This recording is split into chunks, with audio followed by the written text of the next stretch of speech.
오늘 우리가 함께 살펴볼 이 3절 말씀은 지난주에 살펴본 1절, 2절 두 제사장이 불법적으로 분향을 하려고 하다가 하나님 앞에서 죽은 그 굉장히 위험한 상황 속에서 모세가 재빨리 나서서 이렇게 후속 조치를 취하는 그 과정 중에서 첫 부분인데, 우리가 지난주에 1절과 2절을 살펴보면서 제가 그 표현을 썼는데, 그 제사장들의 죽음을 보면서 우리가 기본적으로 그리고 원초적으로 살펴볼 수 있는 게 생각할 수 있는 게 뭐가 있겠느냐 하면서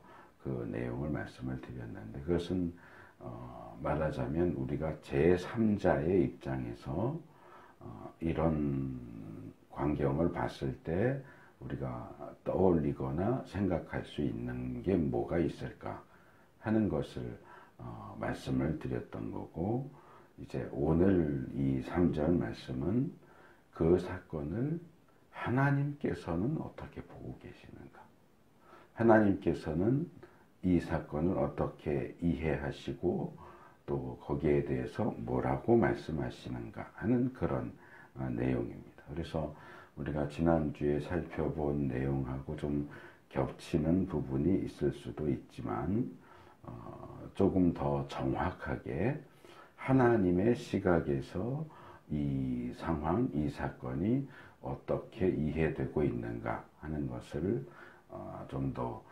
공식적이고 또 체계적으로 살펴보는 시간을 가지려고 합니다.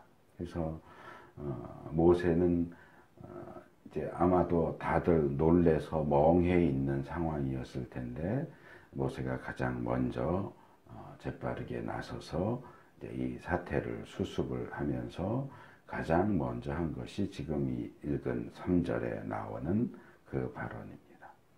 주님께서 내게 가까이 있는 자들에게 나의 거룩함을 보이겠고 모든 백성에게 나의 위엄을 나타내리라 라고 하신 말씀은 바로 이런 사건, 이런 상황을 두고 하신 말씀입니다 라고 말하죠. 그래서 모세가 하나님의 거룩에 대해서 또 하나님의 위엄에 대해서 말하고 있는데, 어느 정도는 우리가 지난주에 살펴본 내용하고 조금 겹쳐 보이기는 합니다. 하지만 또 본문이 우리에게 주는 메시지가 또 있을 테니까 그 부분을 우리가 집중해서 살펴보려고 합니다.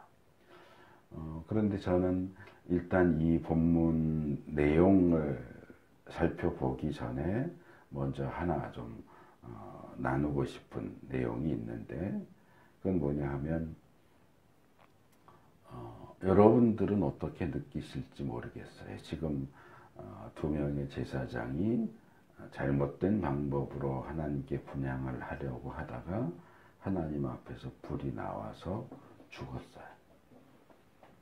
그럼 이 상황에서 이제 모세가 나서서 한마디를 하는데, 지금 이 말이 지금 아들을 잃고 또는 형제를 잃고 제사장을 잃은 아론이나 다른 살아남은 두 제사장이나 또는 이스라엘 백성들을 위로하는 말로 들립니까?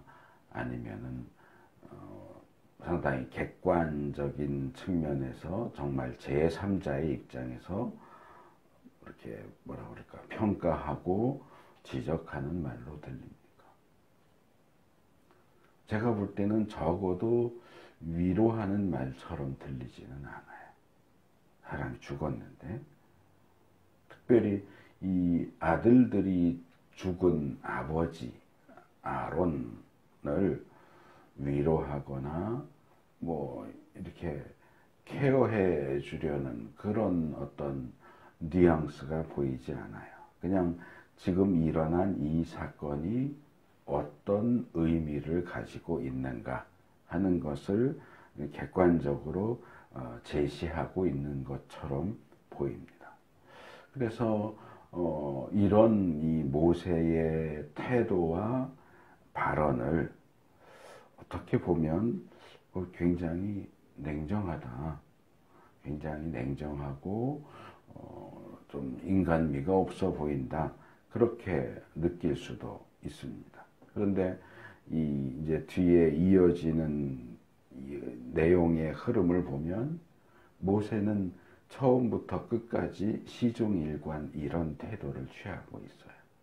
아이고, 아들이 죽어서 어떻게, 이런 얘기 절대로 하지 않아요. 마치 전혀 관계없는 사람처럼 제3자 입장에서 이건 이렇고 저건 저렇다, 이건 이렇게 해라, 저건 저렇게 해라, 이런 식으로 계속 이야기하고 행동하고 지시하고 이런 모습을 발견하게 됩니다. 그래서 우리가 이런 모세의 모습을 어떻게 이해해야 할까? 어떻게 받아들여야 할까?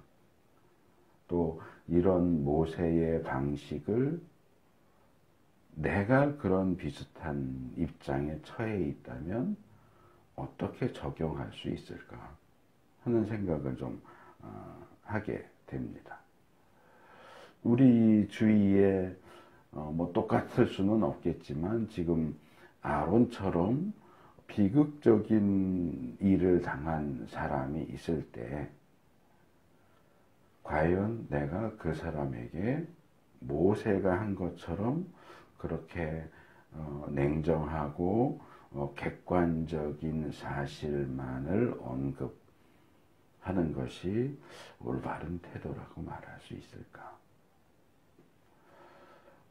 저는 이 모세의 태도를 보면서 제가 몇 번 같은 얘기를 예를 들어서 말씀을 드렸던 것 같은데, 저도 이제 예전에 사역하면서 이렇게 전해 들은 얘기에 뭐 누군지는 모르지만 이런 사람이 이렇게 했다더라, 이렇게 전해 들은 얘기였는데, 장례식인데 그 교회 여자 전도사, 왜 하필 여자 전도사인지 이건 만들어낸 얘기인지 실제 얘기인지도 확인은 안 되는데, 여자 전도사가 자기 교인 장례식에 가서 자기 교인이 그 죽은 가족 때문에 막 울고 슬퍼하고 울고 있으니까 가서 야단을 쳤대요. 우리는 믿는 사람이고 믿는 사람이 죽었으면 천국 갔을 텐데 왜 그렇게 슬퍼하냐? 바울도 데살로니가서에서 우리 믿는 사람은 믿지 않는 사람처럼 그렇게 죽음에 대해서 슬퍼하지 않는다 이랬는데 그렇게 슬퍼해서 되겠느냐?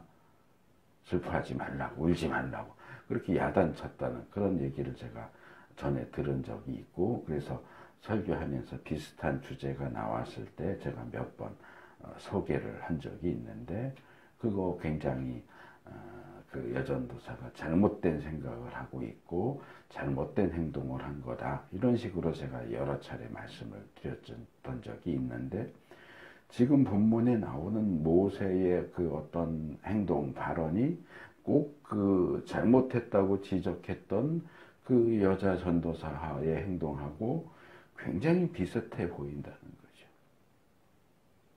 우리가 이제 뒤에 더 살펴보면 더 내용이 나오지만, 심지어는 슬픔을 표현하지도 말고 통곡하지도 말고 제사 그 장례식에 참여하지도 말라고 그렇게 얘기를 합니다.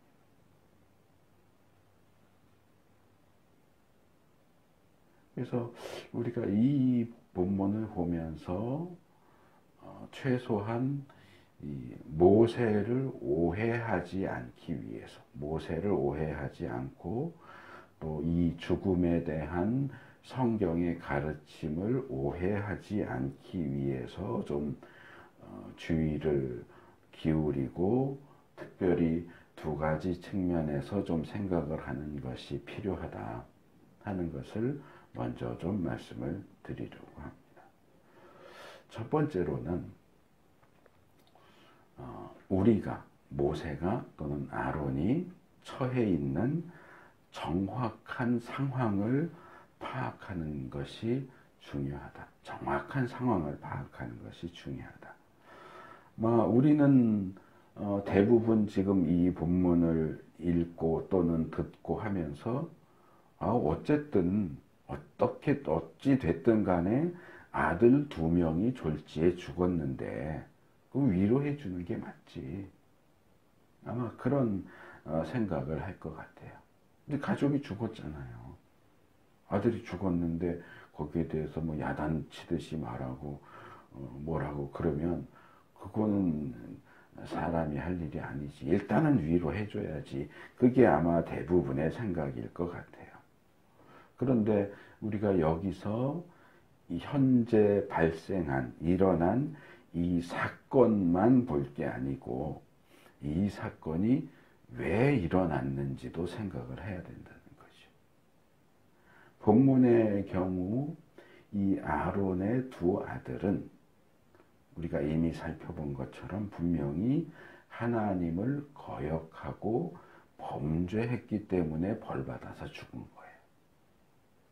멀쩡히 있다가 그냥 죽은 게 아니고 하나님의 직접적인 벌을 받아서 죽었단 말이에요. 자, 하나님께 범죄해서 하나님이 너무너무 화가 나서 그것도 간접적으로도 아니고 직접적으로 불을 보내서 죽이신 건데 이 사람도 죽었으니까 어째 아이고 아쉬워라 애석해라 슬퍼라 이렇게 위로해 주는 게 맞을까요?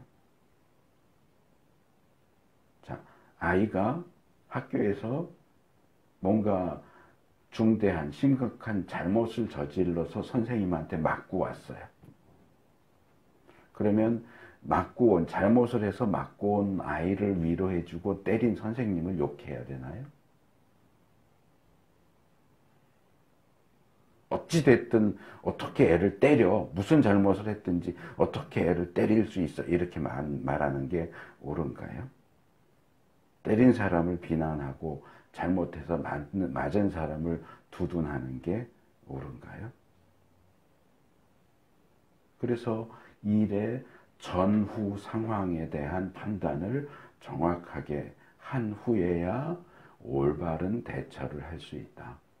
그래서 무조건 딱 눈에 들어오는 상황만 보고 옳고 그르고 잘하고 잘못했고를 말할 게 아니라 왜 이런 상황이 벌어졌는지를 전후 관계를 제대로 정확하게 파악하고서 옳고 그름 잘하고 잘못함을 이야기할 수 있어야 한다. 우리가 일상생활 속에서도 여러 상황을 접하게 되는데 그런 상황 속에서도 꼭 뭐 죽음까지 아니라고 해도 우리가 접하는 상황 속에서 그렇게 상황 판단을 정확하는 것은 필요하다. 둘째로 우리가 이 부분에 있어서 객관적으로 어떤 사실을 지적하는 것과 주관적인 어떤 생각과 느낌을 말하는 것. 객관적으로 사실을 지적하는 것과 주관적으로 위로하는 것, 요 두 사이에서 균형을 잃지 않도록 조심하는 것이 필요하다. 지금 가족이 죽어서 아파하고 슬퍼하고 정말 황망해하고 있는 사람에게 객관적인 사실만 들이대는 것은 정말 인간미가 없어 보이고 반대로 옳고 그름을 따지지 않고 옳고 그름을 완전히 무시해버리고 무조건 편을 들어주는 것은 지나치게 인간적인 태도라고 말해야 될 겁니다. 그래서 조금 전에 말한 것처럼 전후 상황을 따지고 정확히 상황을 파악한 후에 객관적이고 냉정하게 말해줘야 하는 부분은 그렇게 말해줄 수 있어야 하고 또 주관적이고 감성적으로 또 위로해주고 지지해 줘야 하는 부분은 또 그렇게 해줄 수 있어야 된다. 꼭 객관적으로만 해야 된다, 주관적으로만 해야 된다, 이게 아니고 상황에 맞춰서 객관적으로 해야 할 것은 객관적으로 하고 주관적으로 해야 될 것은 주관적으로 하고 이 두 개를 좀 균형을 잘 맞추는 것이 좋지 않겠느냐. 이걸 조금 다른 주제로 이렇게 바꿔서 말하자면 이거죠. 공의를 위해서 사랑을 희생하거나 사랑을 위해서 공의를 무시하지 말고 하나님께서 죄인인 우리를 구원하시기 위해서 하나님의 공의와 하나님의 사랑을 다 만족시킬 수 있는 십자가라는 방식을 사용하신 것처럼 우리도 그런 비슷한 방식을 취할 수 있어야 된다. 소위 말하는 케이스 바이 케이스로 상황에 따라서 그때그때 상황에 따라서 거기에 맞춰서 적당하고 적절하게 대처하는 것이 필요하지 어느 한쪽으로 딱 정해놓고 이럴 때는 무조건 이렇게 해야 돼, 저렇게 해야 돼, 이렇게 하는 것보다는 상황에 따라서 공의와 사랑, 객관적인 사실을 이야기하는 것과 주관적으로 위로하는 것, 요 둘 사이에서 적절한 대처를 하는 것이 옳지 않겠는가. 그런 점에서 모세는 이제 본문으로 돌아오면 모세는 일단 객관적인 그 사실을 지적하는 그쪽 입장을 취하고는 있어요. 그래서 냉정하고 인간미가 없어 보이기는 하는데 모세의 이 입장은 모세라는 개인의 입장이 아니라는 것도 우리가 기억할 필요가 있습니다. 모세는 지금 어떤 괴팍하고 냉정한 어떤 그의 개인적인 어떤 성향이나 성격에 따라서 모질게 행동하는 게 아니고 지금 모세는 하나님을 대변해서 말하고 있어요. 그러니까 하나님은 이 상황에 대해서 판단하실 때 지금 이 상황은 위로해 줄 상황이 아니고 객관적으로 지적해야 할 상황이라고 판단을 하셨다. 이렇게 봐야 한다는 거죠. 물론 하나님은 공의롭기만 하신 분이 아니고 사랑이기도 하신 분인데 공의롭기도 하고 사랑이기도 하신 그 하나님께서 누구보다도 가장 공정하고 누구보다도 객관적이거나 주관적이거나 책망하는 것이나 위로하는 것이나 이 부분에서 어느 쪽으로 치우치지 않으시는 그 하나님께서 이 상황에서는 위로하는 쪽이 아니라 지적하는 쪽으로 입장을 취하셨다고 하는 거고 그것이 지금 모세를 통해서 나타나는 거죠. 그러니까 우리가 이 부분에서 모세는 너무 냉정하고 인간미가 없어. 모세는 좀 이상한 사람이야. 이렇게 말할 수 없다고 하는 거죠. 그래서 이제 모세가 말하고 있는 그 발언 내용을 좀 살펴보자면 첫째로 모세는 하나님께서는 모세를 통해서 하나님 자신을 이렇게 제시하고 계십니다. 하나님은 나는 나에게 가까이 있는 이들에게 나의 거룩함을 보이겠고 나의 모든 백성에게 내 위엄을 나타내는 존재다. 그래서 하나님의 자신의 거룩과 위엄에 대해서 말씀을 하시죠. 하나님의 이 거룩은 이 세상에 존재하는 어떤 것과도 비교할 수 없는 절대적인 하나님만의 속성이에요. 그러니까 오직 하나님만 거룩해요. 절대적으로. 그래서 이 하나님의 절대적인 거룩을 침범하면 그 침범하는 그것이 부서지고 망가지고 죽어요. 자, 불이 뜨겁게 타고 있는데 뭐 종이를 집어넣거나 손을 집어넣는다고 생각해요. 해보세요. 그러면 내가 고온으로 타고 있는 불에 손을 넣어서 그 불을 끌 수 있을까요? 아니요. 내 손이 타는 거예요. 불은 여전히 타고 있는 거고 거기다 내 손 집어넣으면 내 손이 타는 거예요.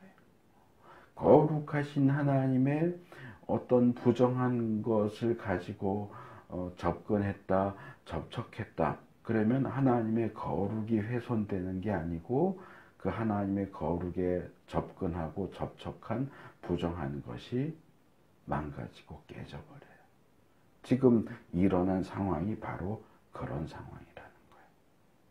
거룩하신 하나님께 불법적이고 부정한 것을 가지고 나왔기 때문에 그런 행동을 한 이 부제사장은 죽을 수밖에 없었다.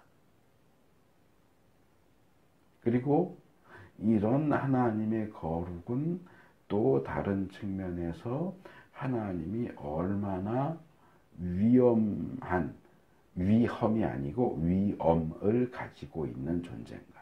바꿔 말하면 하나님이 얼마나 영광스러우신 존재인가 하는 것을 보여줘요. 아무도 그 누구도 하나님을 가벼이 여기거나 업신여기거나 함부로 말하거나 함부로 행동하는 식으로 함부로 대할 수 없어요. 하나님을 함부로 대하는 자는 죽을 수밖에 없어요. 여기 이제 우리가 사용하는 새 번역이 위엄이라고 번역을 한 히브리어 단어는 전에도 몇 번 소개를 했던 건데 카바드라는 단어예요. 카바드 또는 카베드라고 하는 단어인데 이 카바드의 기본적인 뜻은 무겁다. 무겁다, 엄하다. 그러니까 아마 위엄은 여기서 뜻을 가져온 것 같아요. 엄하다. 그리고 영광스럽다. 무겁다, 엄하다, 영광스럽다. 이게 이 카바드의 기본적인 의미예요. 사실 구약에서는 이 카바드는 위엄보다는 주로 영광으로 번역이 돼요. 위엄으로 번역되는 경우도 꽤 있지만, 그래서 우리가 구약에서 읽을 때 하나님이 영광스러운 분이다 라고 할 때는 주로 이 카바드가 사용되고 있다 이렇게 생각할 수 있고, 그러니까 히브리어에 있어서 누군가를 영광스러운 존재로 위엄 있는 존재로 대우한다 하는 얘기는 바꿔 말하면 그 사람을 무게 있는 존재로 대우한다는 거예요. 무겁게 대우하는 거예요. 가볍게 대우하는 게 아니고. 인사를 예를 들자면, 예를 들어서 동네 꼬마가 이렇게 지나가면서 인사해요. 그러면 어른이 이렇게 손 배 모으고 그래 안녕 이렇게 합니까? 정중하게 인사합니까? 그렇게 안 하잖아요. 손을 흔든지 그냥 말로만 하든지 그래 안녕 이러고 지나갈 거예요. 그런데 노인분이 계시면 우리가 노인분한테 안녕 이러고 지나갑니까? 그렇게 하면 안 되는 거죠. 아니면 뭐 사회적으로 상당히 중요한 위치에 있는, 뭐 그냥 쉽게 예를 들어서 대통령이 있는데 대통령한테 안녕 이러고 지나갈 수 있습니까? 그렇게 못하죠. 그 앞에서는 정말 정중하게 악수도 한 손으로 안 할 거예요. 그렇죠? 두 손으로 이렇게 해서 악수하죠. 그게 상대방을 무게 있는 존재로 대우하는 거예요.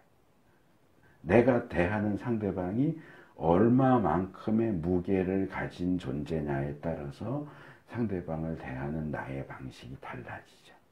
그러니까 애들한테는 가볍게 대할 수 있지만 어른한테는 더군다나 나보다 위에 있고 나보다 위에 권위를 가진 무게가 있는 존재라면 결코 가볍게 대할 수가 없는 거죠. 그래서 그런 식으로 무게 있는 존재로 대하는 게 성경적으로 말하면 영광스러운 존재로 영광을 돌리는 것. 영광을 돌리고 그 위엄을 인정해 주는 거다. 요게 카바드라는 한 단어 안에 다 들어가 있어요. 그리고 이 카바드라는 단어하고 관련해서 우리가 좀 꼭 기억했으면 하는 내용이 하나 더 있는데 사무엘상 2장 30절에 나오는 하나님의 말씀이에요. 하나님께서 엘리에게 말씀을 하세요. 엘리 제사장, 사사이기도 하고 제사장인 엘리가 아들들이 있는데 이 아들들이 완전히 망나니잖아요. 제사장은 제사장인데 망나니 짓을 하는데도 엘리가 제대로 제어를 못해서 하나님께 책망을 듣는데 그 아들들 때문에 엘리를 책망하는 가운데 하나님이 이런 말씀을 하세요. 나를 존중히 여기는 자를 내가 존중히 여기고 나를 멸시하는 자를 내가 경멸히 여기리라. 지금 엘리의 아들들에 대해서 그리고 간접적으로 엘리에게 하시는 말씀이에요. 근데 여기 나를 존중히 여긴다라고 번역된 단어가 그것이 카바드예요. 너희 아들들 그리고 니들이 지금 나를 무거운 존재로 여기고 있질 않아. 너희들 하는 짓을 보니까 절대로 나를 무거운 존재, 위험 있는 존재, 영광스러운 존재로 인정한다면 그렇게 행동할 수가 없어. 그러면 나를 무거운 존재로 대우하지 않는 그 사람을 내가 무거운 존재로 존중해 줘야 되겠냐? 그 얘기라는 거예요. 너희들은 지금 나를 멸시하고 있어요. 여기 멸시한다, 나를 멸시하는 자를 내가 경멸히 여기리라. 멸시한다, 경멸한다, 이 다른 한글로는 다른 단어지만 히브리어로는 같은 뜻을 가지고 있는 동의어가 사용되고 있어요. 여기 멸시한다에 해당되는 단어는 바자라는 단어인데 바자는 업신여긴다, 얕본다, 멸시한다, 싫어한다, 경멸한다, 모욕한다 그런 뜻이고요. 내가 그를 경멸히 여긴다라고 할 때 이 경멸히 여긴다는 칼날이라는 단어인데 칼날은 가볍다, 사소하다, 시시하다, 보잘것이 없다, 가볍게 여긴다, 없는 것처럼 여긴다. 이 아브라함의 첩인 하갈이 자기가 임신하게 된 것을 깨달았을 때 사라를 멸시했다라고 사용된 단어가 이 칼날이에요. 그러니까 나는 아브라함의 아이를 임신했는데 사라 당신은 아브라함에게 어떤 자식도 낳아주지 못했어 하면서 무시하고 멸시하는 거죠. 마치 없는 존재인 것처럼 자기가 본부인인 것처럼 그렇게 행사를 하니까 사라가 열받아서 쫓아낸 거예요. 그래서 사실 이 바자하고 칼날은 다른 단어지만 비슷한 의미를 가지고 있는 거의 동의어예요. 그러니까 기본적으로 가볍게 여긴다는 거예요, 상대를. 앞에 나온 카바드가 무겁게 여긴다면 여기 나오는 두 단어는 가볍게 여긴다는 거예요. 너희가 나를 무겁게 여기지 않고 나를 가볍게 여긴다면 나도 너희를 가볍게 여길 거야. 그 얘기예요. 그래서 이 카바드라는 단어, 카바드, 바자, 칼날 이런 단어들이 사용되지만 핵심은 카바드죠. 하나님을 카바드 하느냐, 카바드 하지 않느냐. 카바드 하지 않는 게 바자고 칼날이거든요. 그래서 이 카바드는 이 사무엘서를 읽는 데 있어서 열쇠가 되는 단어 가운데 하나예요. 하나님을 카바드하지 않는 엘리의 아들들, 하나님을 카바드하는 사무엘, 하나님을 카바드하지 않는 사울, 하나님을 카바드하는 다윗 얘기가 사무엘서 이야기예요. 그래서 뭐 왕을 세우고 뭐 이런 또 다른 핵심적인 주제도 있지만 이 사무엘서 이야기는 카바드를 중심으로 해서 흘러가고 있다. 그리고 이건 사무엘서만이 아니라 인간 역사가, 성경 역사가 그렇고 인간 역사가 그렇고 우리 개인의 삶이 그래요. 우리가 하나님을 카바드하느냐, 무거운 존재로, 위험 있는 존재로, 영광스러운 존재로 대우해 드리느냐, 아니면 그렇지 않은 존재로 가볍게 멸시하고 마치 존재하지조차 않는 것처럼, 없는 것처럼 그렇게 무시하느냐. 근데 지금 죽은 나답과 아비후가 취한 행동이 바로 그거예요.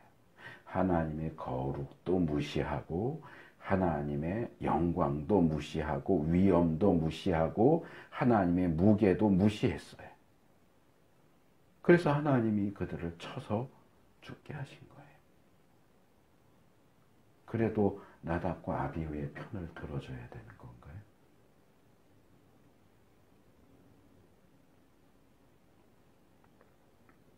그래서 이런 전반적인 내용들을 감안해서 오늘 본문을 보면 이 나답과 아비후는 하나님이 어떤 분이시냐, 거룩한 분이시고 카바드한 분이시다 라고 하는, 거룩은 카도시거든요. 카도시한 분이고 카바드한 분이시다라는 사실, 하나님의 존재와 하나님의 그 속성과 이 모든 것들을 정반대의 위치에서 반대하고 반박하고 공격했다, 이렇게 말할 수 있어요. 나답과 아비후의 행동은 하나님의 거룩과 위엄을 공격하고 반박하고 반역하는 일을 한 것이요. 그렇지 않다면, 하나님의 거룩과 위엄을 인정했다면 결코 그런 행동을 할 수가 없다는 거죠. 그래서 하나님께서는 자신의 거룩과 위엄, 영광, 무게를 하나님을 가장 가까이서 섬기는 이들, 누구예요? 제사장이에요. 하나님을 가장 가까이서 섬기는 제사장들을 통해서 인정받고 드러내기를 원하시고, 그런 제사장들의 사역을 통해서 모든 하나님의 백성, 이스라엘 백성들에게도 하나님 자신의 거룩과 위엄이 드러나기를 원하셨어요. 그런데 첫 단계에서부터, 첫 단추를 끼는 데서부터 나답과 아비후가 그걸 망쳐버린 거예요.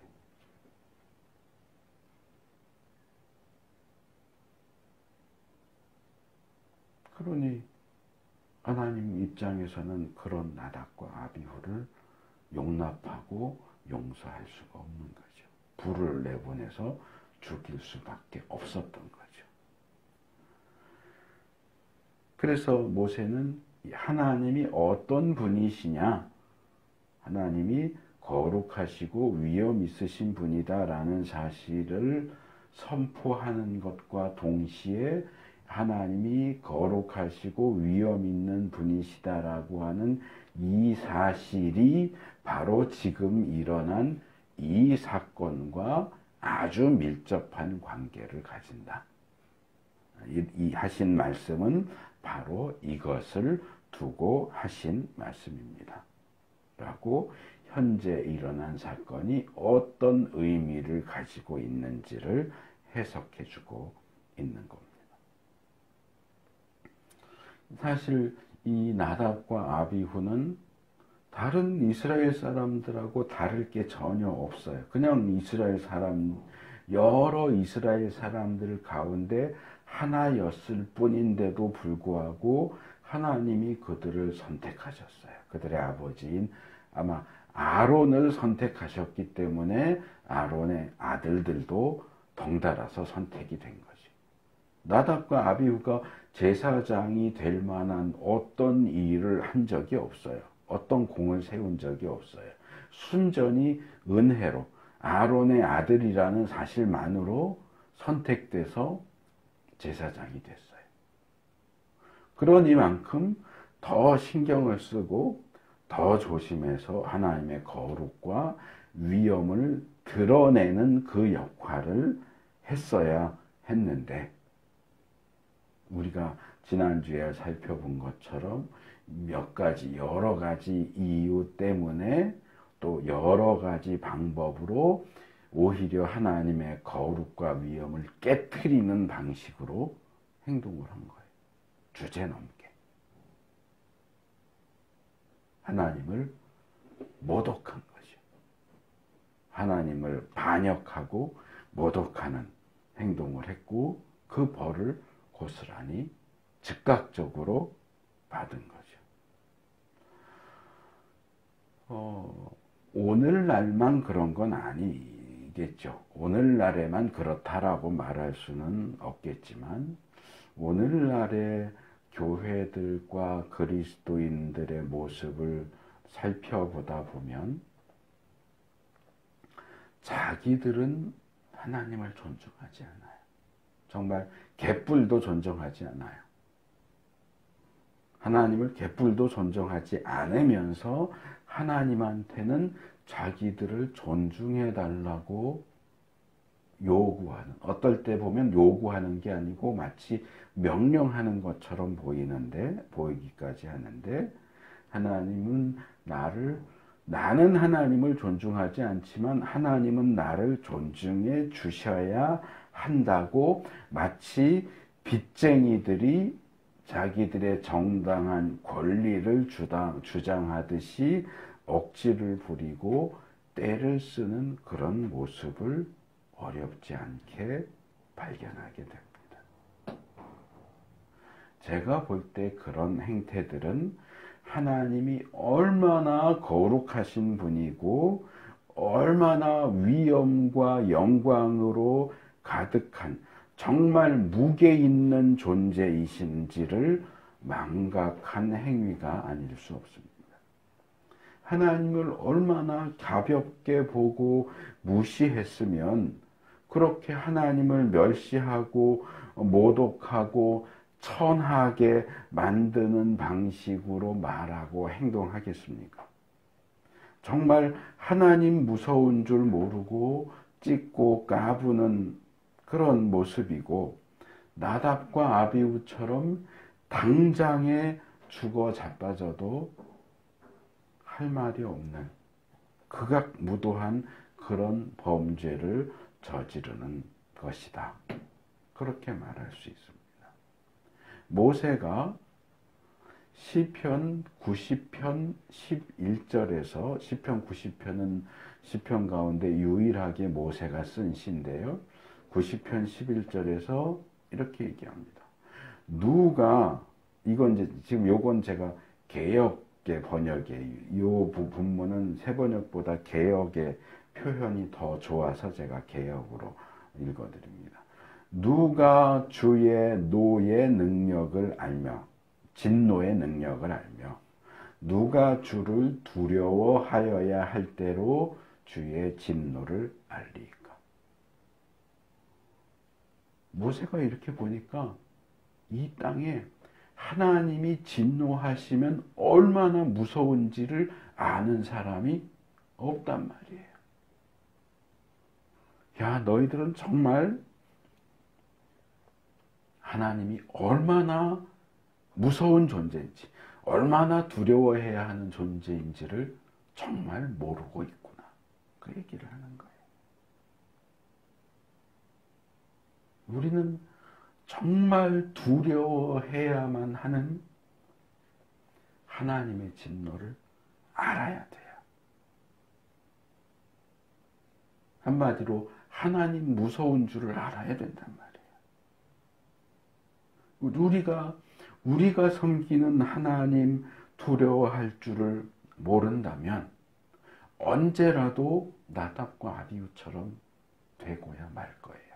지금은 구약 때처럼 뭐 잘못했다고 당장에 불 내리고 이래서 죽이진 않아요. 그러니까 아직까지 멀쩡히 살아있지만 언제까지고 하나님 무서워할 줄 모르고 찢고 까부는 인간들을 그냥 두지 않으세요. 주님 오실 때 되면 여태까지 놔뒀던 거 다 몰아가지고 다 한꺼번에 받을 거예요. 그거 무서워할 줄 알아야죠. 특히 스스로 자기들은 다른 사람들보다 하나님과 더 가깝다고 생각하고 더 가깝다고 말하는 사람들. 목사, 전도사, 사역자들, 장로, 권사, 집사, 직분자들, 그리고 신자들도 그렇지. 자기들은 불신자들보다 하나님과 더 가깝다고 생각하잖아요. 하나님은 우리 아버지고 니네는 그 아버지가 없잖아. 내가 하나님하고 얼마나 친한데. 뭐 하나님하고 워낙 친한 어떤 목사는 하나님 보좌도 쥐고 흔들고 하나님 까불면 나한테 죽어 이러니까 얼마나 친하겠어요.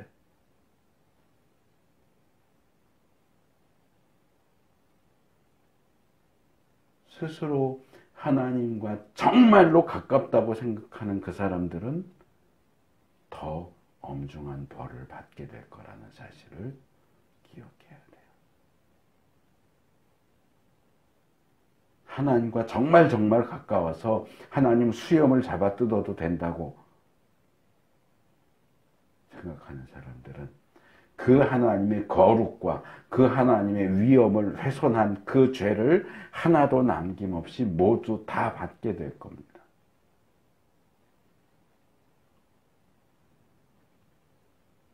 그 하나님 앞에 얼마나 더 특별한 엄중함과 조심성을 가지고 나가야 되겠습니까? 말로만 나는 너희랑 달라. 내가 하나님하고 얼마나 가까운데 라고 말할 게 아니라 거룩하고 위엄 있으신 그 하나님 앞에 그런 식으로 찢고 까불다가 정말 흔히 하는 말로 정말 한순간에 훅 갈 수 있다는 거 알아야 돼요. 그 두려운 마음을 가지고 있어야 돼요. 그 두려움이 없는 사람이 어떻게 하나님 가까이 있을 수 있습니까? 가까이가 아니라 멀찍이 있어도 죽어나갈 판에 가까이 있다고 그러면서 그런 식으로 정신없는 말을 하면 하나님이 그러실 거예요. 야, 너 운 좋은 줄 알아. 지금 구약시대였으면 너는 지금 당장 죽었어. 마이크 붙잡고 얘기하다가 감전해서 죽든지 심장마비로 죽든지 넌 지금 당장 죽었어. 지금 구약시대가 아니라서 넌 참 다행이다. 그러셨을 거예요.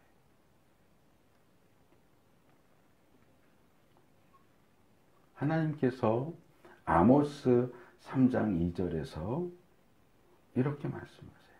나는 이 땅의 모든 족속들 가운데 오직 너희만을, 이스라엘 사람들, 구약으로 말하면 이스라엘, 지금으로 말하면 그리스도인들, 오직 너희만을 선택하였으나 너희가 이 모든 악을 저질렀으니 내가 너희를 처벌하겠다.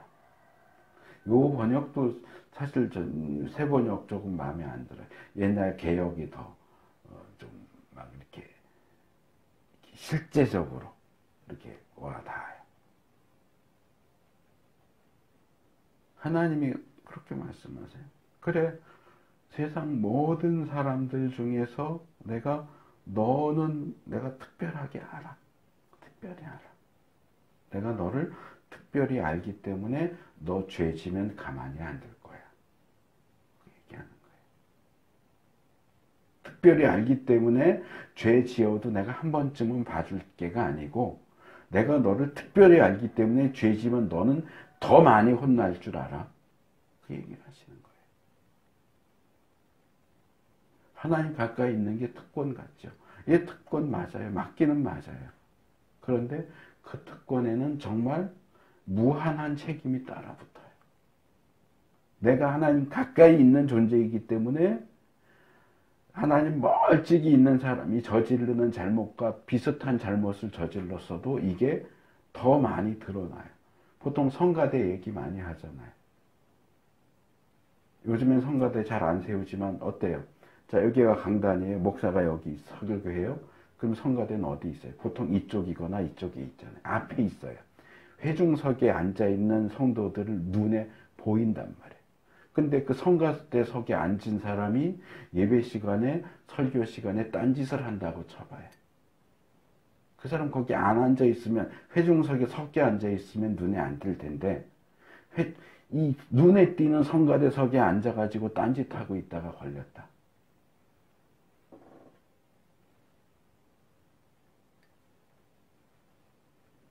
부흥회나 이럴 때 성가대 하기 별로 좋아하지 않는 분들이 있어요. 왜냐하면 부흥사들이 와서 하면 가장 먼저 말 꺼내는 사람이 성가대. 회중석은 어차피 다 섞여 앉아 있으니까 뭐 하다가 성가대원한테 자꾸 찝쩍거려요. 뭐 물어보고 뭐 해보라고 그러고 뭐 어쩌냐고 그러고. 왜? 눈에 띄거든요. 어쨌든 따로 자리 따로 만들어서 따로 나와 있잖아요. 하나님 가까이 있는 사람들이 그런 거예요. 더 눈에 띈단 말이에요. 똑같이 딴짓을 했어도 저기 뒤에 섞여서 딴짓하는 사람과 이 눈에 띄는 앞자리에 앉아서 딴짓하는 거랑은 한 행동은 똑같아도 그게 던지는 파문이 달라진단 말이에요.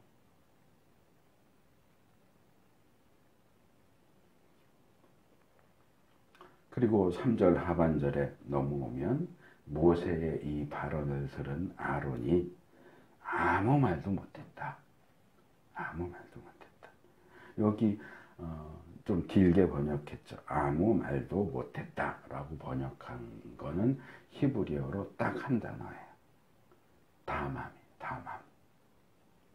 뭐 우리나라 말하고 좀 뭔가 발음이 비슷하게 보이는데 다맘이라고 하는 이 단어는 설명을 하자면 어떤 소리도 자기 입술에서 나가지 않도록 한다 그런 뜻이에요. 그러니까 꾹 다물고 혹시라도 숨소리라도 나갈까봐 숨소리도 나가지 못하게 입을 꾹 다물고 있었다 그런 뜻이에요. 그래서 이 화란 네덜란드의 어느 신학자가 이 레위기 주석에서 그걸 이렇게 설명을 해요. 이 담함이라는 단어는 침묵을 가리키는 가장 강한 표현으로서 표현력이 강한 근동 사람들에게 이러한 표현은 상상할 수 없는 가장 강력한 인상을 준다. 그러니까 단순히 말을 못했다, 단순히 침묵했다, 단순히 입을 다물었다 정도가 아니란 말이에요. 정말 쥐죽은 소리조차 내지 않고 숨소리 내지 못하고 꼼짝 못하고 그러고 있었다 그런 뜻이에요. 아들들이 죽었는데 모세가 그렇게 냉정하게 말해도 한마디 할 수 없는 상황이었다는 얘기예요. 그리고 이 표현 자체도 굉장히 인상적이지만 제가 지난주부터 계속 이 9장 뒤에 사건과 10장 앞의 사건을 계속 비교해서 얘기했잖아요. 자, 9장 뒤에서도 하나님 앞에서 불이 나왔고요. 10장 앞부분에서도 하나님 앞에서 불이 나왔어요. 그런데 어땠어요? 9장 끝부분에서 하나님 앞에서 불이 나와서 제단 위에 있는 것을 모두 불살라 버렸을 때 어떤 반응이 있었다고 그랬어요? 이스라엘 백성들이 크게 환호하면서 경배했다. 소리를 지르면서 와 이러면서 경배했어요. 9장에서 여호와 앞에서 불이 나왔을 때는 크게 환호하면서 경배했는데 10장에서 여호와 앞에서 불이 나오니까 어떻게 해요? 숨소리라도 새나갈까봐 입 꾹 다물고 침묵했어요. 아마도 이 두 개의 상황을 의도적으로 비교하고 대조시키기 위해서 이런 표현을 쓴 게 아닐까 하는 생각을 하게 돼요. 물론 이 아론의 이 강력한 침묵이 어디에서 나온 건지, 워낙 충격적인 사건이어서 이렇게 뭐라 그럴까, 넋이 나가서 멍한 상태여서 아무 말도 못하고 말문이 막혀서 그러고 있었던 건지, 어쩌면 뭐 어떤 학자는 모세의 말이 아론에게 위로가 됐기 때문에 뭐 그랬다 이렇게 설명하는 하틀리라는 WBC라고 하는 주석을 쓴 사람은 또 그렇게 설명을 하기도 하고, 또는 뭐 다른 학자는 이 모세가 설명한 하나님의 그 정당한 반응, 하나님의 거룩과 위엄을 깨트리려는 그 두 범죄자를 하나님이 벌할 수밖에 없었다라는 그 설명을 듣고 아론이 그럴 수밖에, 하나님이 그렇게 하실 수밖에 없었구나라고 수긍했기 때문에 침묵했다. 뭐 이렇게 설명을 하는데 어느 건지는 저는 잘 모르겠어요. 위로, 처음부터 얘기했지만 모세의 이 발언은 별로 위로처럼 보이지는 않았기 때문에 위로가 받은 것 같지는 않고, 제가 볼 때는 위로 때문인 것 같지는 않고, 너무 슬펐고 충격적인 사건이 일어나서 너무 슬펐고, 또 모세의 말도 반박할 수 없을 정도로 어떤 완벽한 그런 얘기였고, 그러니까 어떤 슬픔과 또 맞는 말이기 때문에 뭐라고 한마디도 못하고, 그러니까 첫 번째하고 세 번째가 그럴듯하지 않을까라는 생각을 해봅니다. 근데 어쨌든 간에 어떤 이유에서 침묵했는지는 정확히 알 수 없지만, 첫째 아들과 둘째 아들이 죽어 넘어간 그런 상황, 그런 정말 심각한 충격 속에서도, 그것에도 불구하고 지금 아론이 죽은 자기의 아들들의 행동을 정당화하려고 하거나 변명하려거나 그렇게 하고 있지 않다는 점이 상당히 인상적으로 보입니다. 긍정도 안 하지만 부정도 안 하고 변명도 안 하고 찬성도 안 하고 부인도 안 하고, 근데 뭐 흔히 하는 말로 침묵은 긍정이다 그렇게 말하잖아요.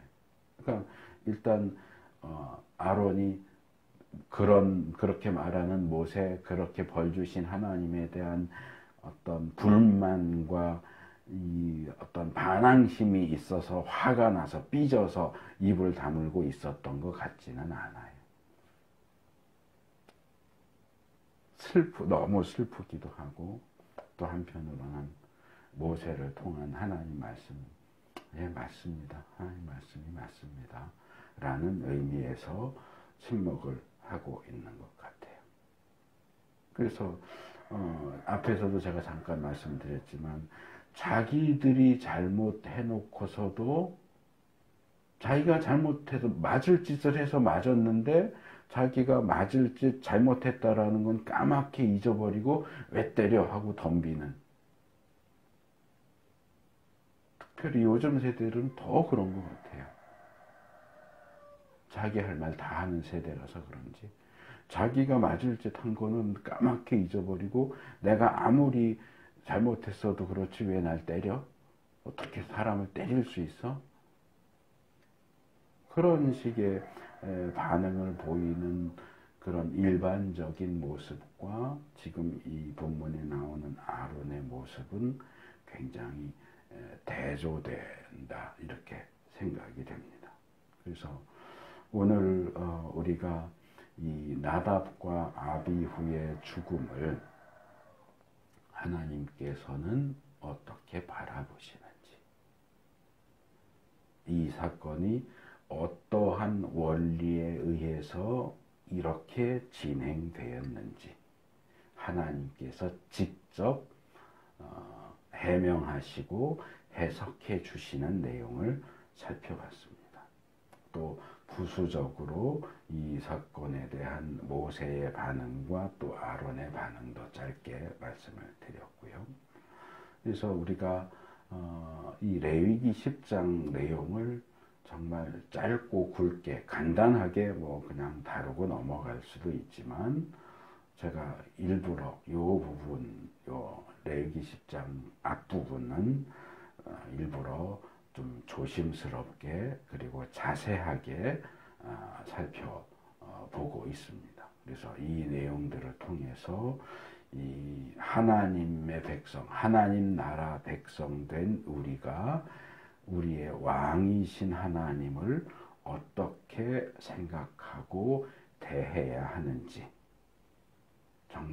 정말로 중요하고 심각한 교훈을 받아야 됩니다.